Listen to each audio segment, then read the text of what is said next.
I got Challenger in season 2026, and this is exactly how I did it as a mid laner, and I'm gonna show you exactly how you can abuse the changes and do it yourself. So the most important changes were the home guard and recall changes, the mid lane quest, and how sidelaning and objectives actually work. So the first thing is home guards and recalling. Now, there's a few ways you can use the new home guards and recalling to get an advantage. And the most important part is that home guard time went from 30 seconds, from like the moment you press B until you're back in lane, to 21 seconds. Which means that your basing is just way more OP. And that also means that TP is less OP because TP is around like 17 seconds. So now TP being a 13-second saver went from TP saving you like 4 seconds on your recalls.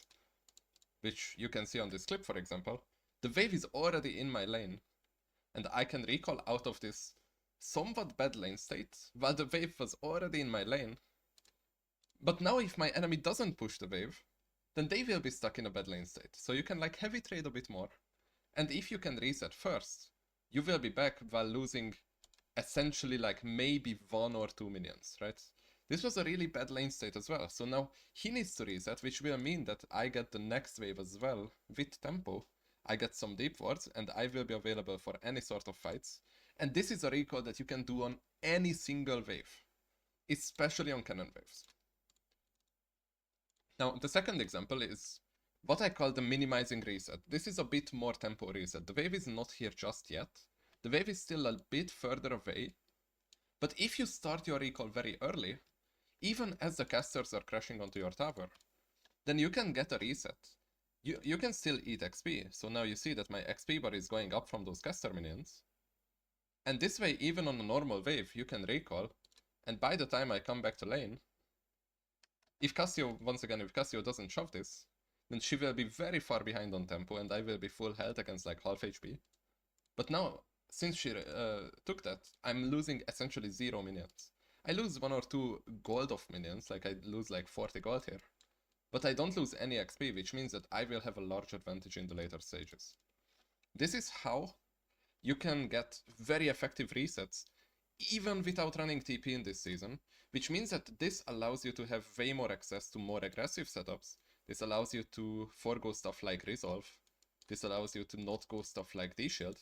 This allows you to not go anything defensive and just get yourself super strong through the early game with just resets that allow you to even take a combat summoner spell.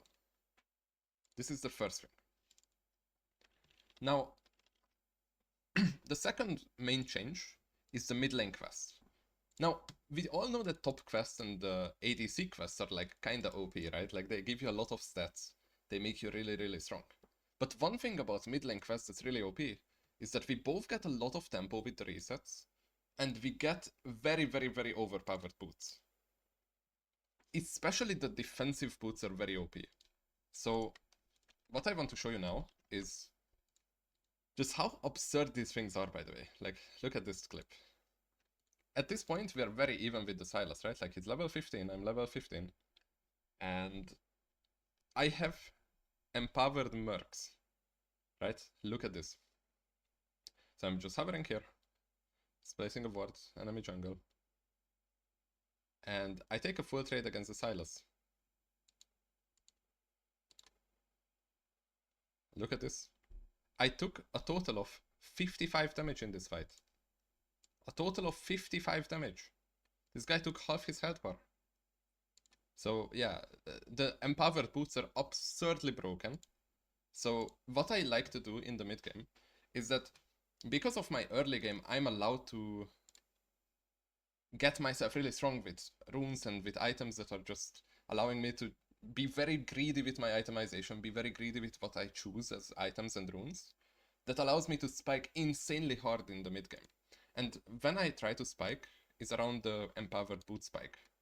That's what I've been doing in most of my games.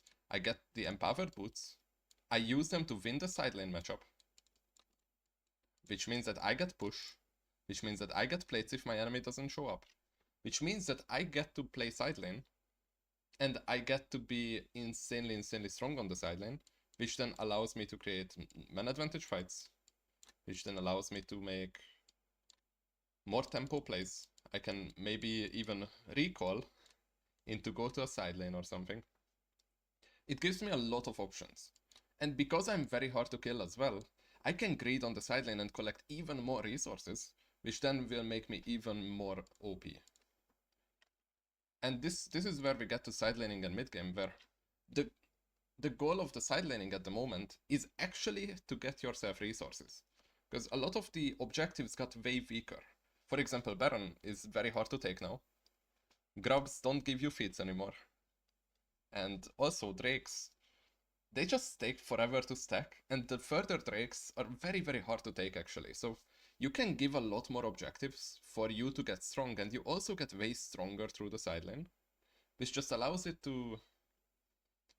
This allows you to be very strong on the side and spend a lot more time on the side lane, and then use your empowered recall to get out of there when people are starting to answer you, and then using that tempo with the empowered home guards that we already talked about, you can make like lane ganks, and you can make a lot of those plays.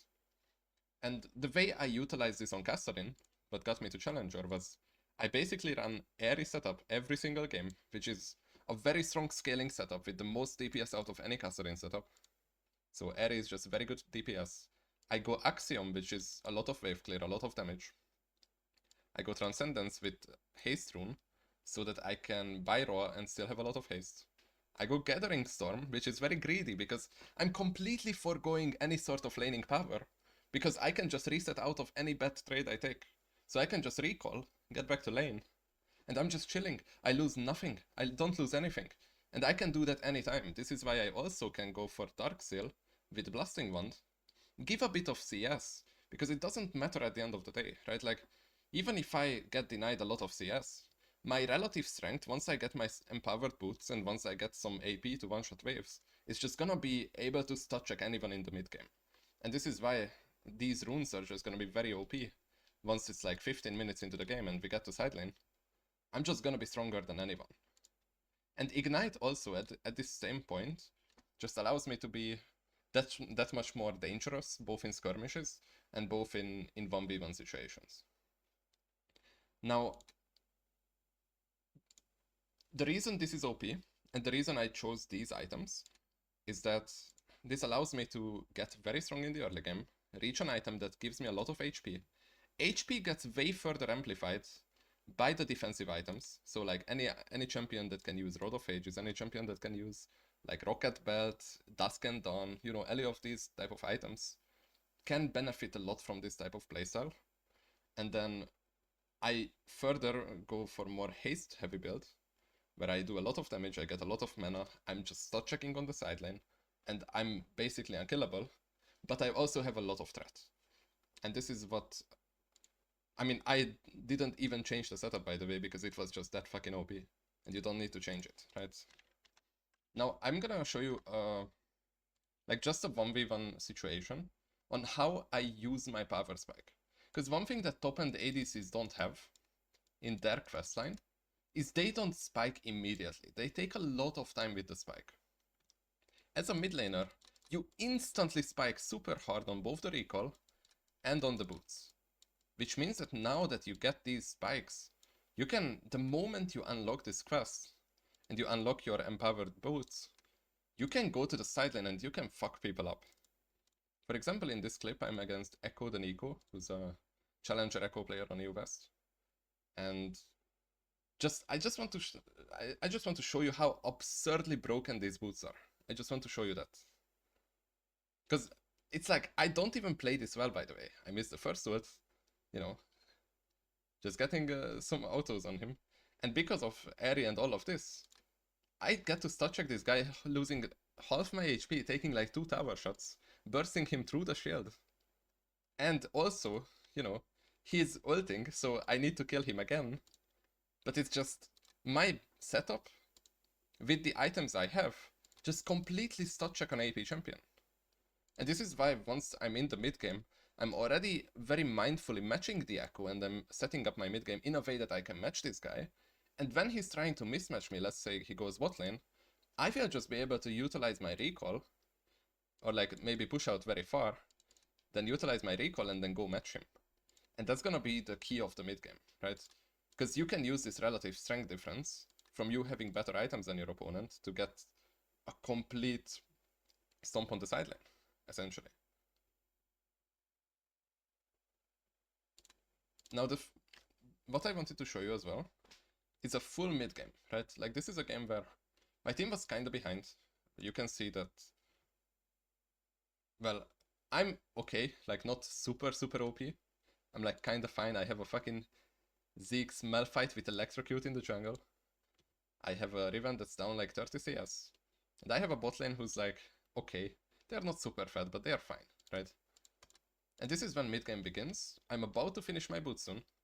So from this point onwards, all my trades, you can also see that all my trades are just aimed for me to get priority. I mean, maybe I can hit the tower or something.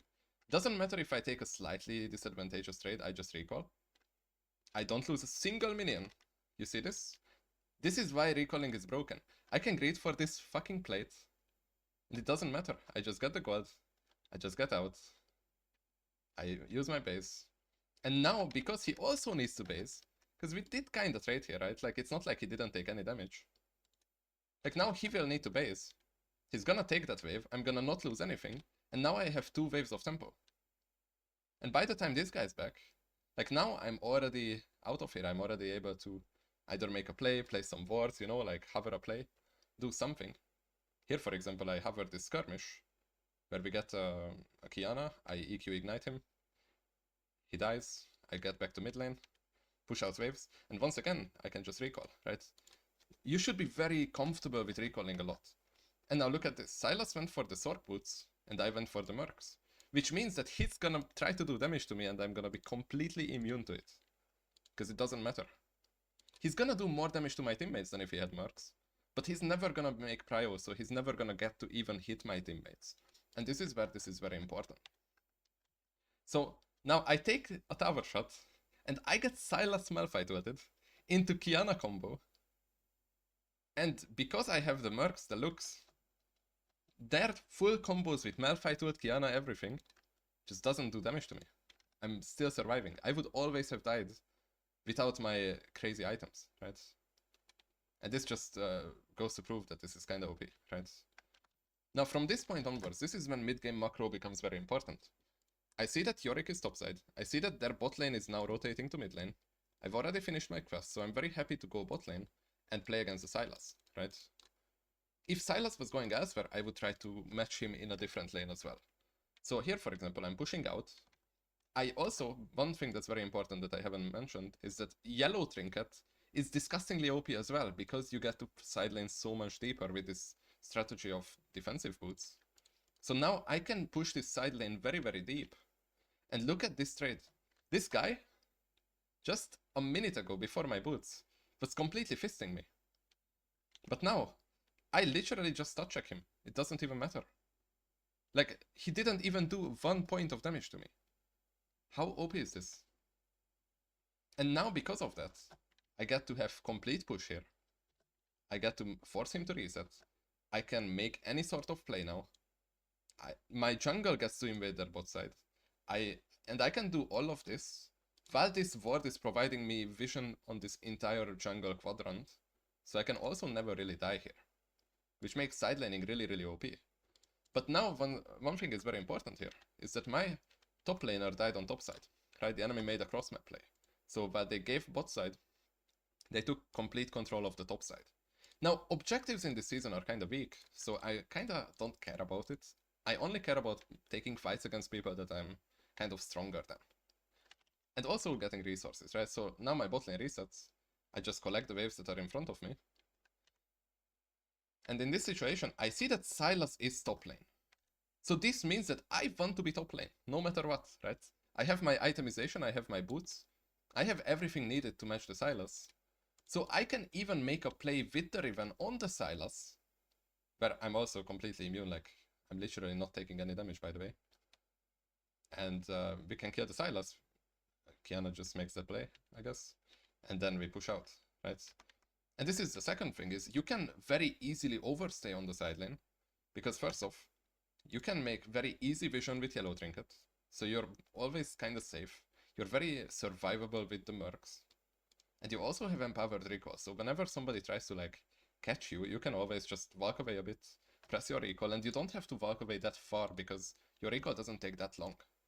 And this tower just gives you so much resources just for hitting it once or twice. So in this situation, I'm just walking away. Kai'Sa does a full combo on me. But I have Mercs Deluxe, so I just survive. And then yeah, from here you can walk away. And look at this. Instant recall. With the empowered recall, I'm buying my items. And through mid lane, even if you get slightly off tempo, your tempo gets instantly like regained through the empowered recall and through the home guards. So that if you're playing a champion that can clean up any sorts of fights, you're gonna be very strong in these situations as well. But in this case, I just get free kill. And now I run bot lane, I make this man advantage play. And now because Riven needed to reset, I'm just gonna take over bot lane. And I'm gonna do the same thing again, right? I push this very, very deep. I base, and I hover the fight, because they are already contesting mid-prior, they will. And I also want to be as strong as possible for these objectives. I also spot the Sylas topside, so I don't want to match the Yorick. I have 0 use on bot lane, so I'm just gonna tempo base, and I'm gonna be on the map, and I'm gonna be strong with my team for this objective timer. So in this situation, that means that there is this 3v3 that my team is taking, and because I'm first on tempo, while the enemy Yorick is still reacting to the bot wave, or in this case the top wave, now probably Sylas is gonna base and react to bot wave. That means that I will get a man advantage play on mid lane. Which is exactly what happens here. And we end up getting 2 kills. We end up killing the Alistar as well. And since I'm playing a severely broken character, I just survive. But at this point, just through me eating all of these waves and like scrapping for one or two skirmishes, I have a 3-level advantage on this guy. I have a level advantage on their fucking top lane just from eating all of these waves. And that's all made available by me having the mercs, by me having this relative strength difference that allows me to push out waves and make a play on the opposite side that allows me to push out waves, make a play on mid lane, and be at the fight as well as eat my waves. And this was never this easy. Because you just have empowered recall, you have so much strength, and you can also clear a wave. Like, let's say you are not stronger than your opponent, but you still want to match them. You can still clear a wave with the empowered boots because they can't kill you either, right? So if you just farm next to each other, that's also a very fine handshake because you are both getting strong, right? So if you play especially a scaling champion, this is like fantastic. And now at this point, I actually do end up getting, I think, Kiana ult and another ult here. So that's like completely fine. And then I go bot lane to 1v2 the stuff. And look at this as well. I have empowered recall, so I'm very mindfully extending my reset until people start answering me. So I went to bot lane here, and I start pushing this out all the way. And at this point, Sylas is the only person that can answer me because all the others were dead. And yeah, Sylas is just not that strong compared to a Casterin that's up 5 levels at this point, right? But I'm only up 5 levels, even though I have like not that many kills or anything, because I was constantly using all my time to push out side lanes very deep, to show up to fights that were man advantage, and then leverage that to get a big advantage. And oh yeah, here the game is completely over, right? My team also got really strong from this, right? My Riven who was behind, I was hovering her for 2 plays, and she got like 2 kills. She got some good tempo, she got first move to side lanes because I was already covering for her. So this enabled my entire team to get strong as well. So this is, I think this game is a good show of like how to actually utilize the empowered recalls and how to utilize the side laning to get yourself a large advantage and use that to actually win a game. And yeah, so I think that's basically it. I don't think there was anything else. I played a total of 71 games to Chal. And yeah, now this is what it looks like right now. And yeah, if you want to have any questions, you can find me in the comments In the description I will leave some availability or something, and yeah, I wish you guys a good season, and I hope you have a good one.